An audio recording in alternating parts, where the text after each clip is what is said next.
और शालोम, आप सभी लोगों का शालोम कोचिंग के ऑनलाइन यूट्यूब प्लेटफॉर्म पर स्वागत है। जो भी बच्चे इस वीडियो को पहली बार देख रहे हैं तो चैनल को आप एक बार सब्सक्राइब कर लीजिए और जो नोटिफिकेशन का बेल आइकन है उसको प्रेस कर लीजिए। उससे फ़ायदा ये होगा जब भी कोई नया वीडियो आएगा तो आपको नॉलेज हो जाएगी। ठीक है, current affair plus basic knowledge in दोनों की शुरुआत मैं कर चुकी हूँ। उसी सीरीज़ में आज अपन शुरू कर रहे हैं। तो एक मैं सवाल लिख रही हूँ अभी बोर्ड पे और मोटी सी बात लिख दूंगी, उसमें इंपॉर्टेंट सवाल मैं बोल दूंगी। उस सवाल को आप लिख के और उसका आंसर, करंट जीके के 3-4 सवाल है, उसके बाद यूएनओ का बेसिक मैं आपको बता दूंगी। ठीक है, तो पहला सवाल है करंट जीके का, राष्ट्रीय खेल पुरस्कार 2020 अभी खेल पुरस्कार आए 2020 में ऐसा कौन सा व्यक्ति था जो चयन समिति का अध्यक्ष था? चयन समिति का अध्यक्ष था। राष्ट्रीय खेल समिति 2020 में चयन समिति का अध्यक्ष कौन था? देखो, अभी 29 अगस्त के दिन सारे पुरस्कार दिए गए हैं। 29 अगस्त के दिन मेजर ध्यानचंद जी का जन्मदिन मनाया जाता है। पुरस्कार वैसे दिए जाते हैं लेकिन अब की बार केवल ऑनलाइन कॉन्फ्रेंसिंग के माध्यम से दिए गए क्योंकि अब की बार कोरोना की वजह से चीज़ें सीधी सीधी नहीं हुई। तो सवाल है, राष्ट्रीय पुरस्कार समिति में 2020 में चयन समिति के अध्यक्ष किसे बनाया गया है? जवाब अगर आपको पता है आप देख लीजिए, वरना आंसर लिखिए। सुप्रीम कोर्ट के सेवानिवृत्त मुकुंदम शर्मा। सुप्रीम कोर्ट के सेवानिवृत्त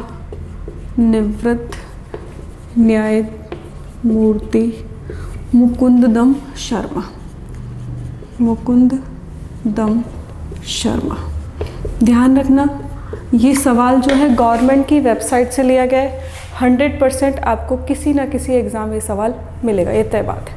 ठीक है, अगला क्वेश्चन है, हाल ही में घोषित राष्ट्रीय खेल पुरस्कार 2020 में, हाल ही में घोषित राष्ट्रीय खेल पुरस्कार 2020 में मैं अंडरलाइन कर रही हूँ पैरा एथलीट में राजीव गांधी खेल रत्न पुरस्कार, राजीव गांधी खेल रत्न पुरस्कार किस व्यक्ति को दिया गया है? राष्ट्रीय खेल पुरस्कार 2020 में पैरा एथलीट में राजीव गांधी खेल रत्न पुरस्कार किस व्यक्ति को दिया गया है? कौन से क्षेत्र में? पैरा एथलीट में कौन सा पुरस्कार? राजीव गांधी खेल रत्न पुरस्कार। जिनको नाम पता है बहुत अच्छी बात है। इस व्यक्ति का नाम है मरियप्पन टी। मरियप्पन टी। ठीक है, ये व्यक्ति तमिलनाडु जिले का है। मैं ये मिटा रही हूँ इतना सा पोर्शन, या फिर मैंने यही लिख दिया तमिलनाडु, और इसका जिला है सलेम जिला। ठीक है, तो 2020 में इस व्यक्ति को ये पुरस्कार मिला है। 2017 में इसे पद्मश्री मिला, मैंने यहाँ लिख दिया। 2017 में इसी मरियप्पन टी को पद्मश्री मिला और 2017 में ही इस व्यक्ति को अर्जुन पुरस्कार भी मिला। ध्यान रखना, सवाल आ सकता है, इम्पॉर्टेंट है, पूछा जाता है। ऐसा व्यक्ति जो पैरा एथलीट है, जिसने पैरा ओलंपिक में ब्राज़ील की एक शहर रियो डी जेनेरो में गोल्ड मेडल, स्वर्ण पदक जीता है। मैं सारी चीज़ें इसके बारे में आपको अभी बता देती हूँ। मरियप्पन टी 2020 में राजीव गांधी, 2017 में पद्मश्री, इसी साल 2017 में अर्जुन पुरस्कार भी इस व्यक्ति ने जीता। ये पैरा एथलीट है, इसका दाहिना पैर नहीं है। पैरा एथलीट उन्हीं लोगों को बोला जाता है। इस व्यक्ति ने ब्राज़ील के एक शहर रियो डी जेनेरो, ठीक है, ब्राज़ील का शहर है, बंदरगाह शहर है ये। रियो डी जेनेरो में एक प्रतिस्पर्धा हुई थी ओलंपिक और उसमें इसने स्वर्ण पदक जीता था। ठीक है, कौन सी श्रेणी में मैं आपको बता देती हूँ। T42 पुरुष स्पर्धा में, ये श्रेणी का नाम है T42 पुरुष स्पर्धा में इस मरियप्पन टी ने, जो तमिलनाडु राज्य के सलेम जिले का है, इसने राजीव गांधी खेल रत्न पुरस्कार और मिला है क्योंकि इसने रियो डी जेनेरो में क्या जीता था, स्वर्ण पदक। थोड़ी सी मैं इसकी हिस्ट्री बता देती हूँ आपको। जब ये लड़का 3-4 साल का था तो इसके फादर घर छोड़ के चले गए। 5 साल का हुआ, दाहिने पैर में इसके चोट लग गई। माँ मजदूरी करके इसे पाला, दाहिना पैर बिल्कुल बस के नीचे आ गया, कट गया। उसके बाद इसने इन चीज़ों को भी अपनी ताकत बनाते हुए और आज अपने शरीर की कमजोरी को भी ताकत बनाते हुए अपने आप को इस लायक बना लिया। ठीक है, आप लोगों के लिए प्रेरणादायक है ये व्यक्ति। ठीक है, मरियप्पन टी। अगला सवाल, ठीक है, सवाल में इसको मिटा रही हूँ, स्क्रीनशॉट आप ले सकते हो। ठीक है, चलो आगे बढ़ते हैं। एक और सवाल सवाल है, लंदन में आयोजित हुई माइंड स्पोर्ट्स प्रतियोगिता 2020 में ब्रिटेन का लंदन में आयोजित हुई mind sports olympiad, mind sports olympiad में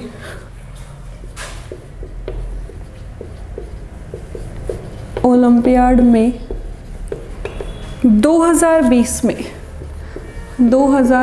में भारत के लिए गोल्ड मेडल किसने जीता? गोल्ड मेडल कौन से व्यक्ति ने जीता है? कौन से व्यक्ति ने जीता है?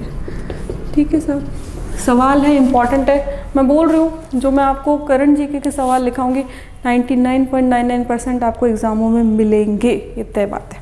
ठीक है, तो सवाल आप देख लेना, जिनको पता है बहुत अच्छी बात है। इस व्यक्ति का नाम है भानु प्रकाश, नीलकंठ भानु प्रकाश, नीलकंठ भानु प्रकाश।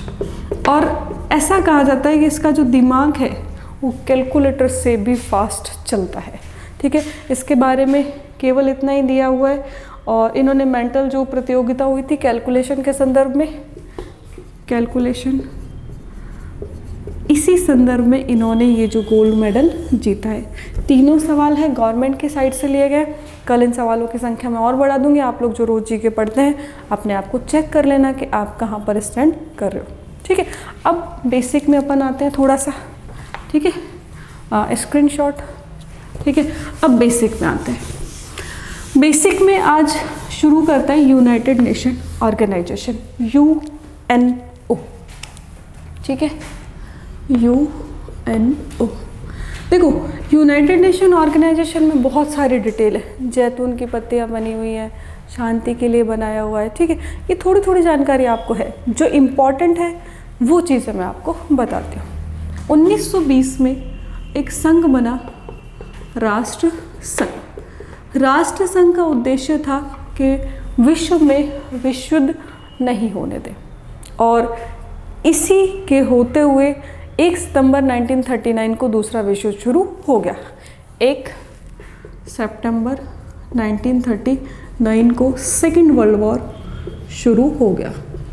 ठीक है, और जैसे ही सेकेंड वर्ल्ड वॉर शुरू हुआ, इसका अस्तित्व यानी कि इसका उद्देश्य समाप्त। अब बात करते हैं सेकेंड वर्ल्ड वॉर की। जब ये शुरू हो जाता है तो 1944 में ये स्पष्ट होने लग जाता है कि कौन जीतेंगे और कौन हारेंगे। ठीक है, इसी समय एक संगठन बनाने के लिए कोशिश शुरू हो जाती है। जब एक कोशिश शुरू होती है, इस कोशिश का परिणाम आता है 23 जून 1945। 23 जून 1945 के दिन कुछ देशों ने मिलकर सिग्नेचर किए, साइन किए। ठीक है, हस्ताक्षर किए। किस बात पर हस्ताक्षर किए? कि UNO एक संगठन बनाया जाएगा। भारत में 23 जून अंतर्राष्ट्रीय विधवा दिवस के रूप में मनाया जाता है। उससे 2 दिन पहले 21 जून योग दिवस के रूप में मनाया जाता है। ठीक है, उसके बाद 24 अक्टूबर 1945 को ये जो UNO है, ये एक संस्था के रूप में इसने रूप संरूप ग्रहण किया, संस्थागत रूप ग्रहण किया। तो अगर आपसे डेट आती है कि किस तारीख को यूएनओ बना, आप कहोगे 24 अक्टूबर 1945 को। ठीक है, मैं हिस्ट्री की भी स्टूडेंट हूँ, तो अकॉर्डिंग टू हिस्ट्री अगर थोड़ा सा जाए हिस्ट्री में, तो 24 अक्टूबर तारीख के दिन एक युद्ध होता है 1757 को, प्लासी का युद्ध। ठीक है, अच्छा प्लासी के युद्ध में कुछ किताबें 22 अक्टूबर लिखती हैं, कुछ किताबें 24 अक्टूबर लिखती है। ज़्यादा रेलेवेंट कौन सा माना जाता है? 24 अक्टूबर। तो तारीख आप ध्यान रख लेना, यहाँ 45 है, यहाँ 1757 है। ठीक है, तो इतना ध्यान आप लोग रख लेना। तो अब आगे यूएनओ की बात करते हैं। जब यूएनओ बना था तो इसके फाउंडर जो सदस्य थे टोटल थे 51, 50 + 1, इसको ऐसे लिखा जाता है, 51 सीधा नहीं लिखते। 50 देशों ने साइन किया, एक देश और आ गया, भारत इन 50 देशों में शामिल था। तो भारत जो है वो यूएनओ का संस्थागत सदस्य यानी कि फाउंडर मेंबर था। क्लियर है इतनी बात? जैतून की पत्तियां और ये चीज़ें अपन बाद में देख लें।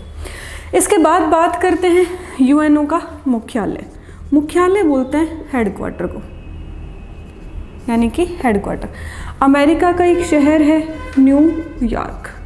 न्यूयॉर्क शहर में पता लिखने की ज़रूरत तो है ही नहीं, 770 और ये बिल्डिंग नंबर इतना, इसकी कोई ज़रूरत नहीं है। तो अमेरिका के न्यूयॉर्क में इसका क्या बना हुआ है? मुख्यालय। क्लियर है? फिर पूछा जाता है महासचिव।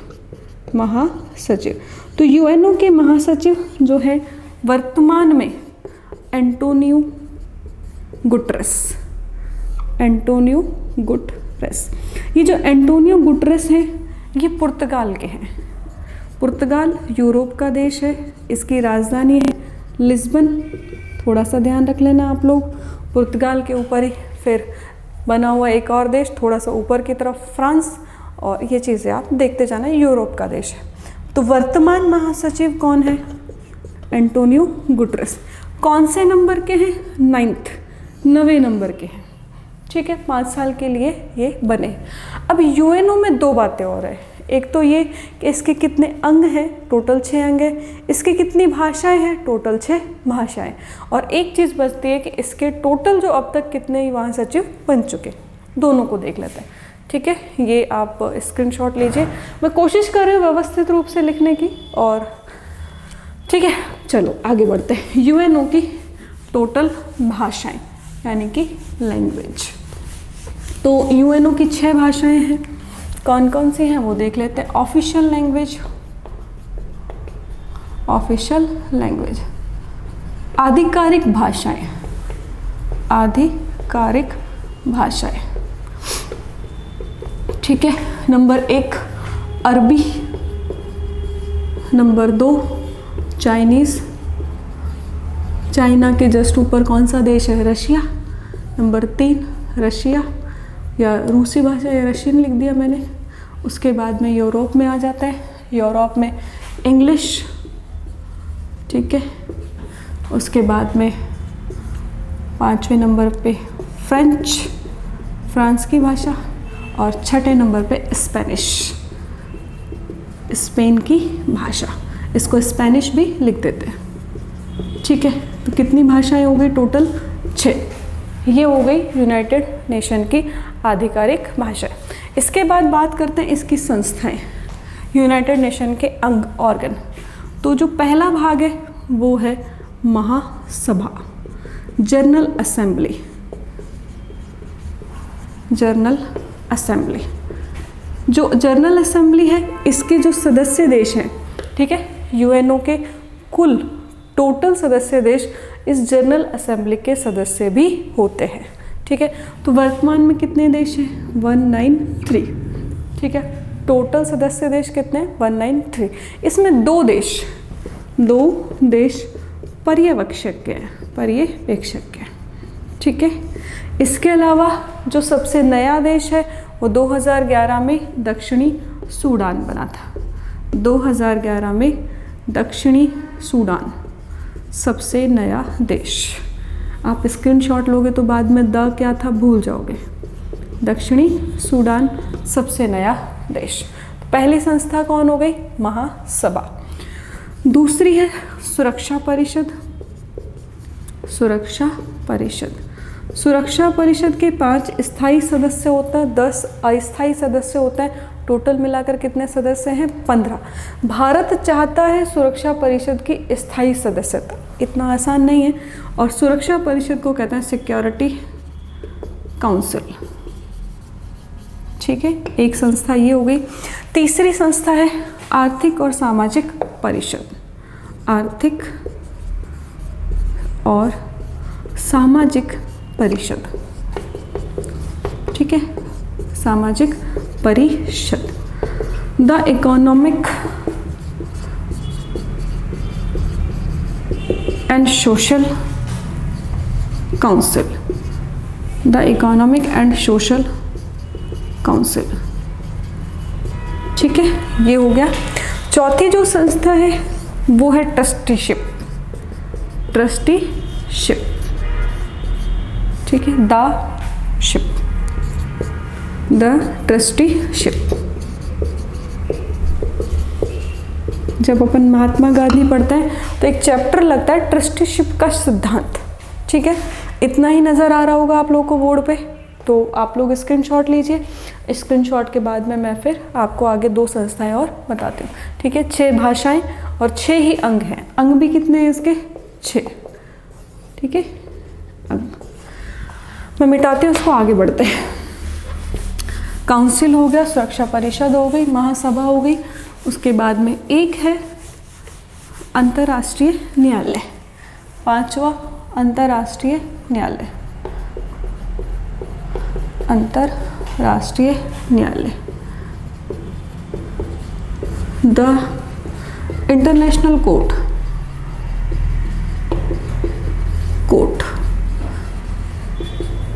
ठीक है, इसका जो मुख्यालय है इंटरनेशनल कोर्ट का, इसका अलग है और इसका मुख्यालय है नीदरलैंड की राजधानी हेग। नीदरलैंड की राजधानी हेग। ठीक है, ध्यान रखना अपने जोधपुर से अब तक 2 व्यक्ति इस न्यायालय के जो सदस्य होते हैं न्याय वाले, उसमें जा चुके हैं। आप लोग एक जस्टिस दलवीर भंडारी जो जोधपुर से संबंधित है, वो अभी बने थे कुछ साल पहले, कुछ समय पहले, ध्यान रखना ये वाली बात। ठीक है, और छठा है इनका द सचिवालय। सचिवालय, द यूएनओ सेक्रेटरीट। ठीक है, द यूएनओ सेक्रेटरीट। तो टोटल कितने हो गए अभी? 6 अंग।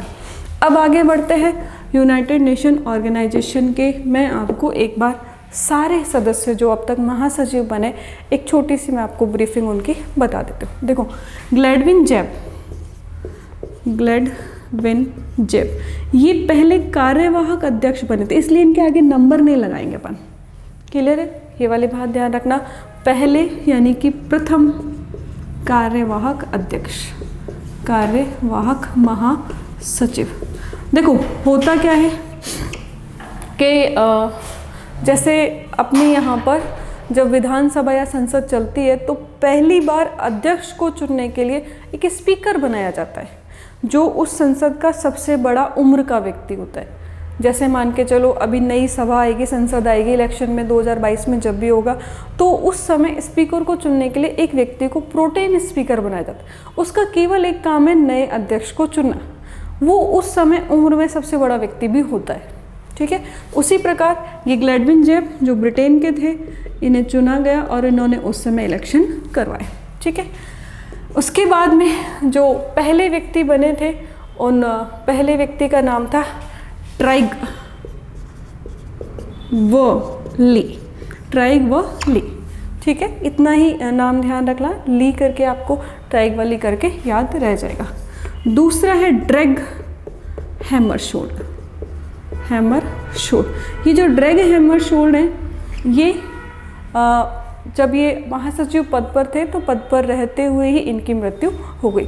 मरणोपरांत इन्हें नोबेल पुरस्कार भी मिला था। और ये जो ड्रैग हैमरशोल्ड है, इनकी कंट्री है स्वीडन। ठीक है, 2 हो गए। तीसरे नंबर पे यू थांट। ये म्यांमार के हैं, बर्मा जिसे आप आज वर्तमान में कहते हो। 4th नंबर पे आएंगे कुर्त वाल्डहीम। कुर्ट वाल्डहेम। ये ऑस्ट्रेलिया के हैं, याद रह जाए, हल्का सा ध्यान रख लेना। और नहीं भी रहे ऐसा देश तो इतनी बड़ी कोई बात नहीं है। 5वें नंबर पे जेवियर पेरिस द कुरियार। थोड़ा बड़ा नाम है, 4 नाम है, हो सकता है मम्मी पापा दादा दादी सबका नाम मिला के इन्होंने रख लिया हो। जेवियर पेरिस द कुरियार। इनका देश है साउथ कोरिया।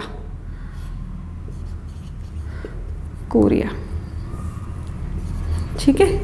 उसके बाद में 5वां नंबर। 6ठे नंबर पर आएंगे आपके कोफी अन्नान।